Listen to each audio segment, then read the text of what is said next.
नमस्कार, मैं सोहन कुमार आपका अभिनंदन करता हूँ। पिछले दिनों मेरा मोबाइल फ़ोन चोरी हो गया, इसलिए मैं सोशल मीडिया पर भी नहीं था और अपने लोगों से भी कट गया था, क्योंकि अभी संचार का तो अभी कम्युनिकेशन का तो एक वही साधन है। लेकिन ये मोबाइल खो जाने का जो मुझे अनुभव हुआ, मैं उसे आप लोगों के साथ शेयर करना चाहता हूँ। मैं हैदराबाद जाना था, मुझे दरभंगा से ट्रेन थी। दरभंगा रेलवे स्टेशन पे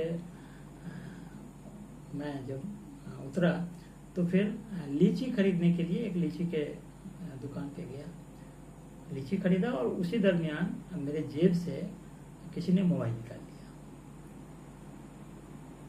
फिर मैं लीची खरीद के आया स्टेशन पे, ये देखने के लिए कि मैं हमारी कौन सी बोगी है या कौन सा सीट है, क्योंकि आजकल कोई टिकट तो होता नहीं है साथ में, सब तो मोबाइल में ही रहता है। फिर मोबाइल नहीं पाया। अब ये तो समझिए कि एकदम से थोड़ी देर के लिए तो बड़ी चिंता की विषय हो गई, कैसे जाऊं। फिर मुझे एक नंबर याद था, मेरे पत्नी का नंबर, और पत्नी को तो याद रखना ही पड़ता है। मैंने पत्नी को फ़ोन किया, फिर वहाँ से बच्चों से संपर्क किया, फिर बच्चों ने ढूंढ के मेरा टिकट निकाल के और मुझे बोगी नंबर और बर्थ नंबर बता दिया। मैं ट्रेन में बैठ गया। मैं जब यात्रा में होता हूँ तो जितनी लंबी यात्रा है उस हिसाब से अपने पास में थोड़ी किताबें रख लेता हूँ, ताकि समय का उपयोग किया जा सके।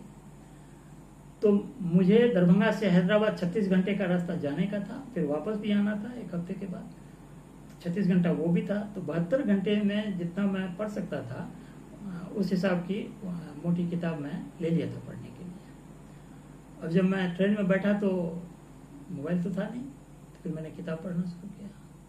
और वो जो 72 घंटे के लिए जितना किताब था मेरे पास में, जितनी मोटी किताब थी, वो मैं 8 साढ़े 8 घंटे में खत्म कर लिया, चूंकि कोई काम नहीं था, पढ़ना ही था। खत्म हो गई किताब। अब किताब भी खत्म हो गई। अब क्या करें? अब तो लोग ट्रेन में बात भी नहीं करते हैं ना, क्योंकि सब अपने अपने मोबाइल में घूम रहता है। मेरे पास में न मोबाइल है न किताब है। अब है क्या? फिर मैंने ऑब्जर्वेशन करना शुरू किया।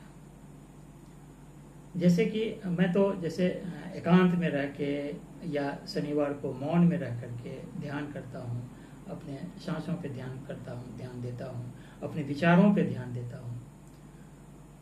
तो मैंने उस तरीके से बिल्कुल भीड़ में लोगों के बीच आंख खुला हुआ ऑब्जर्वेशन करने लगा,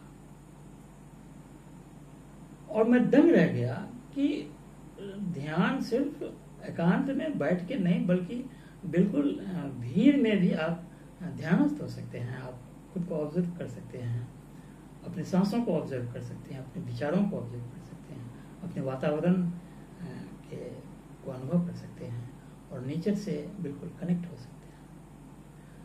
तो ये मुझे बहुत ही अद्भुत और अपूर्व अनुभव हुआ।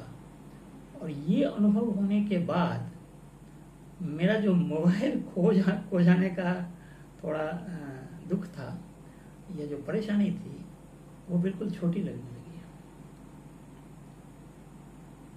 क्योंकि मैं अनुभव किया कि कहीं भी किसी भी समय आप किसी भी हालात में आप ध्यान कर सकते हैं। उसके लिए एकांत में बिल्कुल ध्यान लगाने की आवश्यकता नहीं है।